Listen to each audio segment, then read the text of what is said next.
오늘 말씀 보면 가룟 유다가 돈을 받고 예수님을 팝니다. 배신하죠. 유다를 보면서 이런 생각을 저는 해봤습니다. 유다가 처음부터 예수님을 배신하기 위해서 예수님 믿은 것은 아닐 텐데 그런 생각이 들었습니다. 그렇죠. 유다가 예수님 배신하려고 믿은 건 아니지 않겠습니까?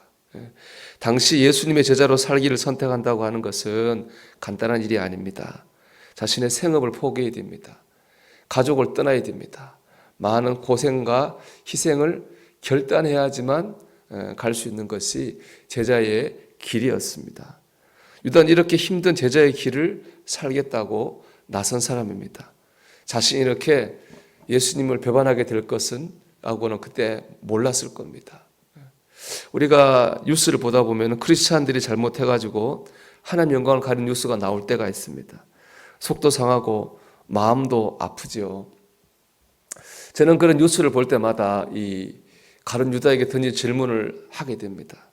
저 사람도 처음에는 순수했을 텐데 저렇게 살려고 예수님을 믿은 것은 아닐 텐데 그런 질문을 해보곤 했습니다. 여러분 누구나 유다가 될 수 있습니다. 저도 여러분도 예외가 아닙니다. 처음부터 유다처럼 살겠다고 믿은 사람은 아무도 없습니다. 누구나 다 유다처럼 주님을 배신할 수도 있고 주님 마음을 아프게 할 수 있고 주님을 십자가에 못 박는 자가 될 수 있습니다. 이걸 아셨기 때문에 주님 제자들에게 계속 말씀하셨잖아요. 뭐라고 했습니까? 깨어있으라. 깨어있으라. 깨어있자 이러면 누구든 이렇게 될 수 있기 때문에 깨어있으라라고 이렇게 말씀한 겁니다. 우린 유다가 되지 않도록 여러분 깨어있어야 됩니다. 가룟 유다의 길은 내가 주인이 되는 길입니다. 가룟 유다는 예수님을 팔았습니다. 이 말은 자기가 예수님의 주인이 되셨다는 거예요. 우리가 물건을 팔든 사람을 팔든 판다고 하는 건 뭐죠? 내가 그것의 주인이라는 겁니다. 내가 그 물건의 주인이고 내가 그 사람의 주인이니까 팔고 사고 하는 것이겠죠. 즉 유다는 입으로는 예수님을 주인이라고 말했지만은 마음속으로는 자신이 주인이었던 거예요. 그러니까 예수님을 파는 거죠. 여러분 가룟 유다의 길은 특별한 길이 아닙니다. 예수님을 믿으면서도 내가 주인 되어 살면 그 길이 유다의 길입니다. 교회에서나 가정에서 자기 주장을 앞세우고 자기 감정을 앞세웁니다. 그래서 교회 화평을 깨뜨리고 분위기를 헤쳐놓습니다. 그것이 유다의 길입니다. 여러분 요즘 세상에 자기 생각이 없는 사람이 어디 있고 자기 주관이 없는 사람이 어디 있습니까? 다 있죠. 그러나 우리가 하나님 영광을 위해서 화평을 생각하면서 인내하고 절제하는 겁니다. 이를 통해 화평한 가정과 화평한 교회를 만들어갑니다. 이것이 바로 유다의 길과 반대되는 십자가의 길입니다. 우리는 가룟 유다의 길이 아니라 십자가의 길로 가야 됩니다. 우리 이번 주일날 우리에게 이제 오신 지 몇 번 안 되는 분과 얘기를 해봤더니 그분이 보니까는 아버님도 목사님이고 사형제가 다 목사님이에요. 오부자가 다 목사님이에요.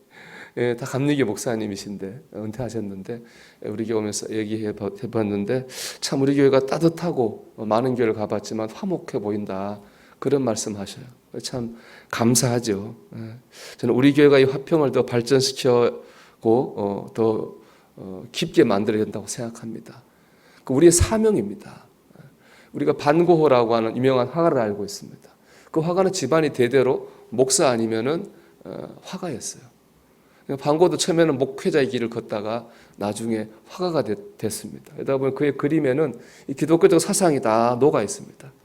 그 중에 까마귀가 나는 밀밭이라는 그림이 있는데요. 밀밭으로 까마귀가 날아가요. 까마귀가 상징하는 고독이고 죽음, 외로움 뭐 이런 것들입니다. 밀밭 사이로 길이 나 있어요. 그 길은 철로역정에서 말하는 순례자의 길, 천국 가는 길이에요. 밀밭이 의미하는 건 뭐냐? 교회라는 거예요. 반고는 교회를 따뜻한 밀밭으로 표현했어요. 왜냐? 그런 따뜻한 사랑이 있는 그런 공동체만이 이 삭막한 세상에 희망이 될 수 있다. 반고는 그렇게 생각했기 때문입니다.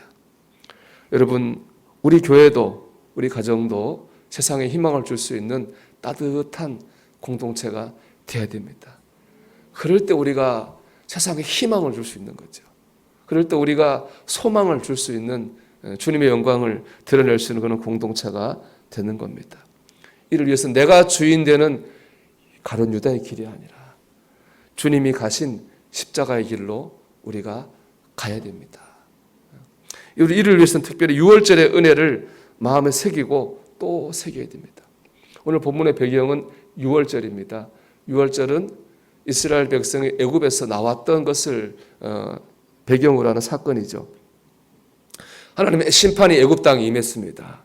그날 밤 사람의 첫 큰아들, 짐승의 첫 새끼가 다 죽는 거예요. 그런데 이스라엘 백성은 하나님 말씀을 따라가지고 어린 양을 잡고 그 피를 대문에 발랐습니다. 그 집은 다 그 심판을 받지 않고 구원을 받고 살았습니다. 아침이 돼 보니까 어제 울고 웃던 사람들이 다 죽었는데 나는 살은 거예요. 내가 한 거 특별한 게 아닙니다.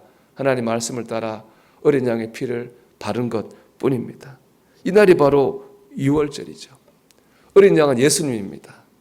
어린 양의 피는 예수님의 보혈입니다. 피를 발랐다고 하는 것은 예수님을 믿는 거죠. 예수님을 믿음으로 우리 영혼이 살았습니다. 얼마나 감사하고 놀라운 은혜입니까? 이것을 붙잡아야 됩니다. 여러분, 인간에게 생명만큼 중요한 것이 있습니까? 아무리 많이 가지고 높은 자리에 올라서도 죽으면 무슨 소용이 있습니까? 이 땅에서 아무리 대단한 삶을 살았다 할지라도 죽어서 지옥불에 떨어진다면 그 인생이 무슨 의미가 있습니까? 우리는 주님의 은혜로 영원히 살았습니다. 구원을 받았습니다. 천국의 백성이 되었습니다. 우리 이 은혜를 잊지 않고 마음에 새길 수만 있다면 능히 유다의 길을 물리치고 십자가의 길로 갈 수 있습니다. 생명을 건졌는데 다른 것 좀 양보하면 어떻습니까? 천국에 가게 됐는데 내가 좀 물렀으면 어떻습니까? 나 같은 죄인 살리신 주님의 은혜를 새기고 또 새기십시오. 여러분, 가룟 유다의 길이 아니라 주님의 길로 가시길 바랍니다. 그래서 우리 교회도 여러분의 가정도 따뜻한 하나님의 은혜의 공동체가 되기를 주의 이름으로 축원합니다.